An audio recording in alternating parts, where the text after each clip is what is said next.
Podcast. Se estima que más de 70 millones de personas en el mundo tienen algún tipo de disautonomía y de entre ellas el 70-80% son mujeres. Por eso hoy en Health Café vamos a hablar de esta importante enfermedad.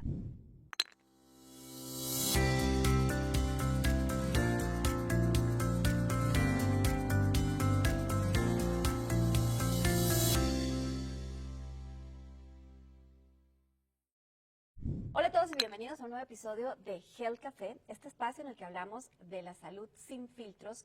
Y tenía yo pendiente hablar de algo que cada vez se comenta de forma más frecuente y es la disautonomía. Así que me da muchísimo gusto darle la bienvenida en este set al doctor Víctor Hugo Córdoba, alguien a quien admiro profundamente, pero que además quiero muchísimo. Así que hasta que se nos dio, doctor. Bueno, queridísima Juana, ya estamos aquí una vez más. Ya estamos aquí. Gracias. El doctor Víctor Hugo Córdoba es un extraordinario internista que además, si tienen tiempo y quieren saber más, hicimos un documental hace unos años que se llama Médicos Mexicanos en Línea de Batalla. Maravilloso. De entre los cuales el doctor Víctor Hugo Córdoba es uno de los protagonistas del documental, así que luego les comparto yo también el link para que se puedan ver el documental. Pero doctor, hoy vamos a hablar de disautonomía. ¿Qué es y cuántas personas la padecen? Pues en este país la padecen muchas personas, especialmente mujeres. Hace algunos años en el Hospital Ángeles de Pedregal, hace algunos años, 20, empezamos a hacer un censo. Y lo anclamos en que una de cada 150 mujeres adolescentes cumplía con los criterios. Estamos hablando de las disautonomías benignas, luego las clasificamos. Okay. A nivel mundial se estima que 70 millones, porque desde hace 10, 12 años para acá nos hemos empeñado en compartir datos. Y la certeza se ha aumentado gracias a las pruebas que van directo a corazón y a cerebro. Así es que si queremos hablar de disautonomía, estos son los dos márgenes para poder decir científicamente aceptable que estamos hablando realmente de una enfermedad. Ok. ¿Y qué es? ¿En qué consiste? Bueno, pues todos tenemos adentro de nosotros una parte del sistema nervioso que toma el control y no nos deja opinar. Esta parte es la automática. Cuando se descompone la parte disautonómica, aparece esta enfermedad que hemos catalogado como disautonomía. Pero vamos a poner una pincelada adicional. Es un espectro. En realidad es un espectro. Ajá. Porque no todo mundo tiene todo y mucha gente tiene un poquito. Ahora, de ese espectro de la disautonomía, cuando toma el control, esta parte automática que todos tenemos, pues nos deja ver cosas que no sabemos que podíamos hacer. Por eso es que alguien se puede parar rápido y controla perfectamente y no se marea. Pero cuando se pierde ese control, se marea, tiene taquicardia, y esto es uno de los datos claves. La taquicardia, el corazón rápido, cuando te levantas de manera súbita y te mareas. Ese es uno de los síntomas más frecuentes. Este es uno de los síntomas más importantes y más frecuentes, porque la parte automática, vamos a suponer, tú masticas algo, y es totalmente voluntario. Puedes masticar a cierta velocidad o no, pero una vez que tragas y entra una parte del esófago, ya no lo puedes controlar. Quien te lo lleva es la parte automática. Y así. Otro ejemplo puede ser cuando tú decides fijar la mirada en algún lugar. Tú decides fijarla ahí, pero los aspectos delicados de cuánto haces y qué profundidad ya no están en tu control. Es la parte automática. Alguna de las respuestas sexuales, por ejemplo, tiene mucho de control voluntario y llega un momento donde el órgano genital, las hormonas van por su lado. Ya no es lo que puedes controlar. La típica es cuando por alguna razón vas a vomitar y aguantas y aguantas y aguantas y llega un momento donde ya no puedes controlar, igual que la diarrea, ¿no? Entonces, esta parte tan exquisita de la situación automática tiene un protagonista que es el cerebro a través del tallo cerebral. Y tiene otro protagonista, que es un protagonista muy presumido, que se llama el nervio vago, porque vaga. Pues esta es una cosa maravillosa de los anatomistas. Cuando empezaban a hacer las disecciones en cadáver, se dieron cuenta que había un nervio que con todos los órganos tenía que ver, con todos, el nervio vago. Bueno, pues la disautonomía su gran cómplice es el nervio vago. Ok, qué buen nombre le pusieron a ese nervio entonces. Nervio vago como un residente en medicina interna. ¿Lo dijiste tú? No lo dije yo. Sí, lo digo yo a los chicos desde hace 35 Con la años. autoridad de ser profesor hace mucho tiempo, justamente eso te iba a decir. Pero a ver, entonces, además de este síntoma que nos explicaste, que es levantarse y sentir taquicardia y marearse, ¿cuáles otros síntomas o qué manifestaciones tiene la disautonomía? Pues este es uno de los síntomas pivotes, ¿sabes? En medicina decimos, ¿cuál es el síntoma o el dato pivote? Porque Ujú. todas las enfermedades pueden tener un poquito de todo. Bueno, este es uno. El otro es la sudoración. ¿Mm? El otro, y esto es el ¿La tema, sudoración cómo? la sudoración fría, excesiva, en Excesiva. muchas partes. Ok. ¿Ok? Otra cosa es, por ejemplo, cuando estás todo el tiempo con estado nauseoso. O comes un poquito y tu barriga se hace como la del perrito después de comer. Se inflama. ¿No? Por muchos años, estoy hablando de muchos años, el doctor Richard Alexander Aguad, que fue mi maestro, el doctor Rui Pérez Tamayo, que fue mi maestro, en 1985, yo estudiante de medicina y era instructor de fisiología, y el doctor Rui Pérez Tamayo me consiguió un polígrafo de bulbos, imagínense, para poder hacer registros de cerebro. Y ahí fue cuando empezamos a publicar que algo pasaba en el cerebro que tenía que ver con la tripa. Así es que nosotros llegamos a la disautonomía a través de estudiar el colon irritable. Ahora sabemos que todo el aparato digestivo es parte de los síntomas de la disautonomía. Así es que si armamos problemas de corazón, ¿no? De ritmo de corazón, problema de estoy mareado, problema del desenfreno de todo lo que es sudor, problema en el sentido digestivo, urgencia por orinar, ¿ok? Todo esto hace un cuadro que se conjuga y es la parte de la disautonomía del espectro benigno. Ya. Benigno, y esto hay que subrayar. Todo esto benigno. ¿Ok? Ujú. Porque el 85% de las personas que padecen la disautonomía son mujeres. Explicación tiene. Ujú. Ahorita vamos a entrar a ese tema ahora, pero entremos a la definición de la disautonomía maligna, ¿es correcto? ¿Es correcto? Ok, ¿a qué se refiere? Hay enfermedades del encéfalo y la médula espinal que aparecen tarde y la parte vaga, la parte del nervio vago y la parte automática que estamos hablando se altera por infiltración de enfermedades como desmielinizaciones, ¿no? Cuando se pierde la mielina, como algún tipo de cáncer, como algún tipo adelantado. Es uno de los datos adelantados del Parkinson, por ejemplo. ¿Ok? Hay una regla, una memotecnia en medicina. Datos de disautonomía en un varón de más de 50 años, cuidado. Hay que buscar cosas neurológicas muy complicadas. Ok. Hay otro. Datos de disautonomía en una jovencita entre los 14 y los 21 años. Hay que explicar mucho, hay que cuidar, hay que diagnosticar, pero es benigno. Pero es benigno. A ver, me encanta cómo lo explicas porque pocos colegas tuyos se atreven a usar las palabras que tradicionalmente usamos todos en el día a día y no las técnicas, y eso hace que lo podamos entender mucho mejor. Y justo entrando al tema de las mujeres, yo decía al comienzo que entre 70 y 80% de todos los pacientes con disautonomía son mujeres, y cuando escucho los síntomas, pues se parecen a tantas cosas que yo supongo que volvemos a entrar en estas enfermedades que atacan principalmente a las mujeres y que son relacionadas más con temas emocionales, con temas de ansiedad, que quiero que entremos en ello, pero primero, ¿por qué es más común en mujeres? Por los estrógenos. Y porque el estrógeno, que es una molécula bien grande en realidad, baja al tallo cerebral. Y entonces hay chicas que tienen más sensibilidad a la hormona y hay chicas que tienen menos sensibilidad. ¿Dónde está la sensibilidad? Cuando le toca la puerta la hormona a una cajita. Esa cajita vive en la parte del tallo cerebral, la parte de abajo del cerebro. Y le toca la puerta y le dice, hola, hola, soy un transmisor de señal, y así se llama, neurotransmisor, pero le engaña. Soy un neurotransmisor amarillo, y la cajita es para recibir a los amarillos, pero en realidad es rojo. Y se mete y hace estragos, ¿ok? Porque no es su lugar, como muchas cosas en la vida, ¿no? Como muchas cosas en la humanidad, en el mundo. No es su lugar y hace estrago. Bueno, para que se confunda la cajita, esa alteración de la sensibilidad, se necesita una sola situación, que el voltaje alrededor de esa cajita en el cerebro todo es electricidad, esté como con una joroba que sube y baja.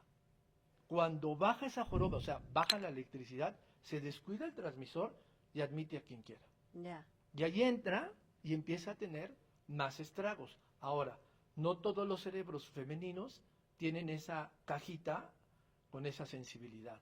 Algunas más, otras menos. Ok, entonces la razón está en que los estrógenos, que son estas hormonas presentes en todos los hombres y mujeres, pero que tienen una mayor proporción en mujeres, hacen que sea más frecuente justamente este efecto en las mujeres. Primer punto. Ok. ¿Quieres saber el segundo? A ver. La amígdala. La amígdala está dentro del cerebro. Sí. Y la amígdala es la supercomadre del hipocampo. El hipocampo guarda experiencias y la amígdala solo estalla en emoción. Hombres y mujeres, solo estalla en emoción. Entonces, cuando se conjuga lo que hemos dicho, más una amígdala superexcitada, entonces la gente tiene muchos síntomas. Y aquí cuidado, porque en la mayoría de estas personas decimos, tiene ansiedad, tiene depresión y por eso tiene disautonomía. Yeah. Pues no. Hay algunas personas, hombres y mujeres, jóvenes, este es el factor común, que esta parte no está tan madura, la parte entre las emociones y el administrar tus recuerdos. Bueno, luego hay gente que no lo tiene nunca, pero vamos a suponer en la generalidad, ¿no? Entonces, esto es tan fuerte que nosotros en el laboratorio de neurociencias que tenemos en el Hospital Ángeles, hemos visto cuando hacemos la resonancia magnética cerebral que estas personas tienen la amígdala más grande, especialmente uno de los bracitos de la amígdala. Pero cuando hacemos el mapa cerebral de quinta dimensión y medimos la amígdala, entramos al territorio de la amígdala, nos damos cuenta que ahí cambia el voltaje. Okay. Entonces, a ver, lo que pasa es que es más frecuente en un cerebro femenino que esto suceda. No quiere decir que solo a las mujeres les va a dar. Segundo, lo que hemos hablado del estrógeno. Y esto es tan especial que si se dan cuenta, la mujer en el cerebro pues evoluciona más rápido. Una chica de 14 me ha roto el corazón porque yo quería ser su novio, pero ella quería andar con el de la prepa, no conmigo, ¿sabes? Es una evolución. El cerebro de la mujer es capaz de administrar unos recuerdos impresionantes, impresionantes. A veces hasta te dicen, oye, es que no sé qué de tal año, y tú dices, pues yo solo me acuerdo de ayer, ¿no? Esto pasa con el cerebro de la mujer, por eso tiene más receptores. Y esta es la otra razón por la cual las pacientes que han vivido con disautonomía por muchos años, y esa pequeña fracción llega a tener una enfermedad neurológica ya de adulta, le va peor a ese cerebro que a un cerebro masculino. Ya. Pero, a ver, creo que hasta acá es muy importante enfatizar entonces que no se trata de una enfermedad inventada, No. que no se trata de el efecto de las emociones o de la ansiedad, sino que estamos hablando realmente de un fenómeno neurológico que cómo se diagnostica, porque entiendo que uno de los problemas de la disautonomía es que la paciente va a ir de médico en médico, o el paciente, 20-30% de los casos es en hombres, ya dijimos, va a ir de médico en médico, atendiéndose chance y de los síntomas, y el tiempo promedio de diagnóstico sigue siendo muy grande. Leía yo de 3-7 años para que alguien realmente llegue al diagnóstico de disautonomía. ¿Cómo se diagnostica? Pues se debe diagnosticar básicamente con 3 cosas. Comprobar que tienen alteraciones en la taquicardia, ¿no? El ritmo corazón rápido, al levantarse. Este diagnóstico es exquisito en el consultorio, por favor, todo mundo a tomar la presión, brazo izquierdo, brazo derecho, sentado, acostado, parado, el paciente. ¿Sí o sí? Bueno, esto debería hacerse hasta para la hipertensión arterial, pero bueno. 2, registrarlo. Y para eso tenemos una prueba que se llama la mesa de inclinación. Es horrible, como una mesa medieval, pero ni modo. El paciente se acuesta, se le pone electrodos para saber cómo va el flujo del corazón al cerebro, cómo laten las carótidas y obviamente el ritmo cardíaco. Y se acuesta el paciente y lo levantas y lo regresas. y luego le das un fármaco con el que abre los vasos y todo mundo que tiene esa sensibilidad va a decir, tuve los síntomas. Los subes y ahí aparecen los síntomas. Eso se tiene que hacer en un laboratorio de cardiovascular como el que tenemos y estar preparados porque podemos llegar a tener arritmias cardíacas. El maestro González Hermosillo, de todos mis amores, que fue quien me enseñó todo esto, pusimos por primera vez esta técnica en el Hospital Ángeles del Pedregal y ahí sigue. Ese es el dato duro, lo tenemos que ser los especialistas. Y el otro, el exquisito, cuando medimos en el mapa cerebral que realmente encontramos estos datos de actividad eléctrica y de neurotransmisión que he dicho. Este es el diagnóstico cuadrado. Es a través de una resonancia. No, es a través de un mapa cerebral. De un mapa cerebral que se donde toma como. Se ponen los electrodos, como cualquier electroencefalograma. Okay. Se hace un electroencefalograma normal y después se hacen técnicas de cuantificación. Bueno, ahora hacemos hasta inteligencia artificial y lo que sea, pero buscamos ahí cómo va transmitiendo y podemos colocar en qué lugar están los receptores que hemos dicho que le toca la puerta y falla y lo engaña. Entonces, bueno, lo que nos estás diciendo, doctor, es se trata de una atención multidisciplinaria para llegar a la conclusión de disautonomía que no se ve a ojo clínico, sino que requiere diferentes mediciones como las que nos has explicado de forma tan detallada. Ahora, también encontré, investigando para este episodio, una relación muy estrecha entre disautonomía y COVID. Hasta 30% de los pacientes con COVID largo podrían desarrollar disautonomía, al menos en lo que revisé. ¿Por qué? Es correcto. Especialmente, aquí hay un dato interesantísimo. El COVID largo, en los pacientes que tuvieron síntomas, pero no estuvieron en terapia intensiva. Hay una descripción maravillosa en Nueva York y hay otra maravillosa así del Instituto Nacional de la Nutrición. ¿Y qué está pasando? Estos pacientes tienen un dato clínico muy importante, se llama la niebla mental. Esto es que después del COVID dice, yo ya no pienso igual. Sí, hay mucha gente que dice justamente esto, he tenido como pérdidas de memoria o como que me siento más lenta a la hora de racionalizar, de pensar, y lo relacionan con este paso que tuvieron por COVID. Déjame hacer aquí nada más un paréntesis. Cuando hablamos de COVID largo, acabaste de decir, se trata de pacientes que no estuvieron hospitalizados, que no estuvieron en terapia. Largo se refiere a cuánto tiempo, un poco para hacer este pequeño paréntesis. El COVID largo es aquellos pacientes que tuvieron COVID, vamos a dejarlo así, y que han pasado más de 10 meses, 12 meses y empiezan a aparecer muchos síntomas y tenemos la evidencia de que ya no es el virus, pero sigue habiendo muchos síntomas de COVID. ¿Okay? Ahí recomiendo, si alguien quiere leerlo y le pone Long COVID Academia Nacional de Medicina, va a encontrar un espléndido capítulo y lo va a ver ahí como lo hemos determinado. Ahora, en disautonomía lo que nos llama la atención es que mucha gente con Long COVID no estuvo intubado, ni estuvo en una terapia intensiva. Y esto es importante porque a veces pensamos, bueno, solo le va a ir mal a quien estuvo muy mal durante el COVID. Muy complicado. Y es al revés. Ahora, a tantos años, estamos viendo las consecuencias del COVID de la gente que no estuvo tan grave, y son muchas. Las neurológicas son interesantísimas. Son muchas y son amplias, pero hay muchos territorios. De esos, las disautonomías están apareciendo en hombres y en mujeres y en adultos, no jóvenes. El dato inicial es lo que decimos, de la niebla, ¿okay? Pero el otro dato es pacientes que empiezan a tener taquicardias al cambiar de posición o se sienten muy mal cuando se van a meter a bañar y le ponen el agua caliente. O se ponen muy mal cuando están en un estudio de televisión con mucho frío. O sea, son situaciones extremas que los hacen sentir muy mal y que son pacientes que pueden llegar a la sala de urgencias en verdaderos ataques de pánico.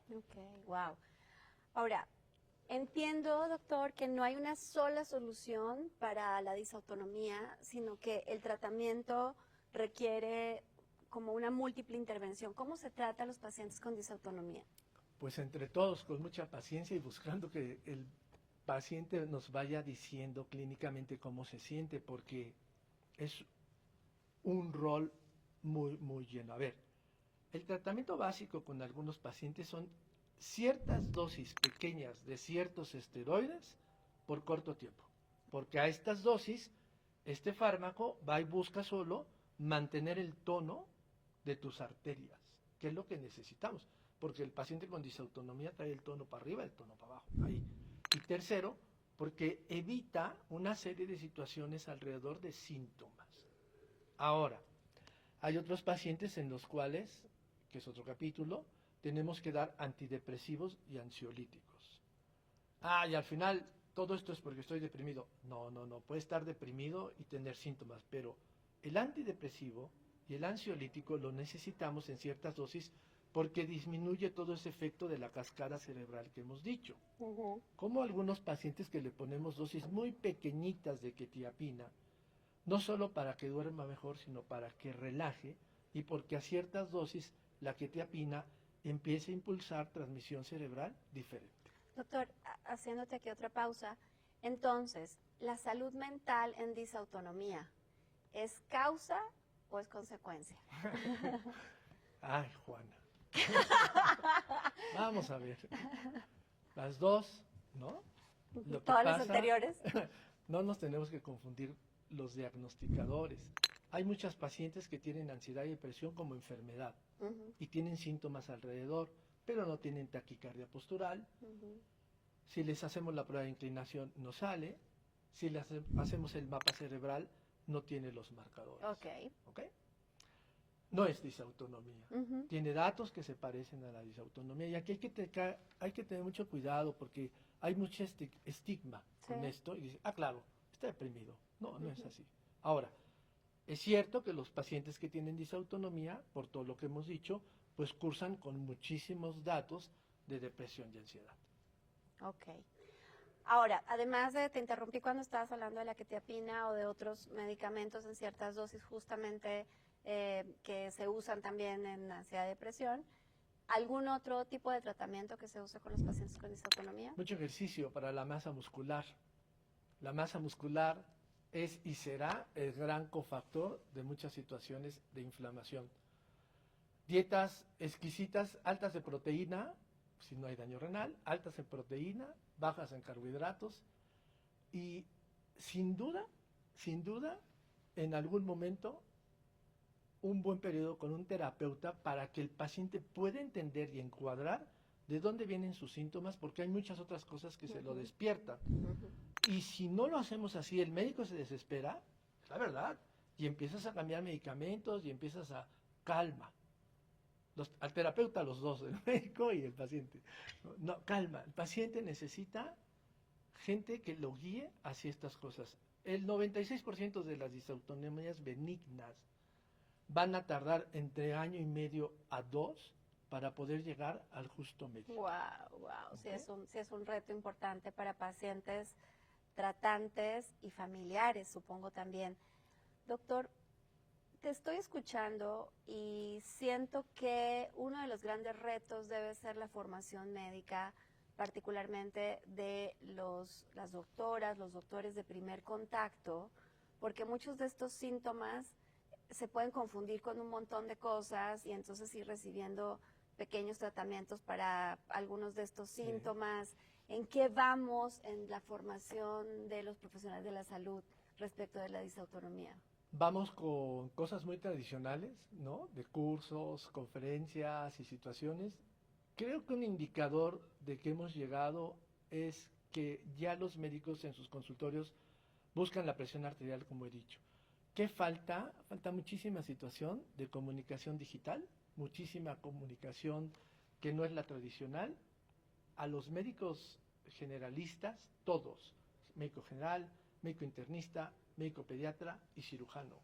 ¿Okay? Falta mucho trabajo y por supuesto estamos haciendo esfuerzos a través de la Academia Nacional de Medicina y las facultades de medicina de varias universidades para llevar mensajes y no clases, mensaje de estas cosas a un pool interesantísimo. Hoy nuestras escuelas de la licenciatura de medicina están llenos de mujeres en una proporción bárbara y se ha vuelto un grupo muy sensible hacia la comunicación diferente. Que eso es una buena noticia. Fantástica. Esa es una buena noticia. Ahora, casi para cerrar, ¿qué cambiaría mañana la vida de millones de pacientes con disautonomía si se diagnosticara a tiempo? Primero el estigma, que es terrible, familiar y médicamente. Segundo, podríamos hacer que la gente esté más tranquila. Por un lado o por otro, la disautonomía va de la mano de la ansiedad y de la tristeza. Y en este mundo son dos elementos que parecen un infierno. Cualquier paciente que haya pasado un periodo de depresión o un periodo de ansiedad, sabe que parece que no hay más puertas y que cuando te vas a dormir te aparecen todos los demonios y es horrible. Y tercero, el subdiagnóstico, ¿sabes? De muchas cosas que parecen que es disautonomía y no lo es, y el paciente le va a rete mal. Y te voy a poner una súper clarita, la vitamina D. La deficiencia de vitamina D, que en este país es enorme, da muchos síntomas que parecen disautonomía. Wow. Doctor, es un placer tenerte en Health Café. Se le nota que es maestro, entonces explica como para todos los humanos, así que hoy yo casi no tuve que hacer traducciones. Es un placer tenerte a ti y además sé que tienes muchos temas de los cuales platicar, así que sea la primera de varias. Hombre, que sea la primera de varias. Nos vemos el 12 y el 13 de febrero en la Academia Nacional de Medicina. Un anuncio ya, pues que estoy aquí. Ni modo, por supuesto que lo usamos. Doctor Víctor Hugo Córdoba, médico internista, Hospital Ángeles del Pedregal. Muchísimas gracias por Encantado, estar en Juana, Health Café. siempre. Y ustedes ya saben que nos pueden ver, escuchar en las plataformas en las que tradicionalmente consumen podcast.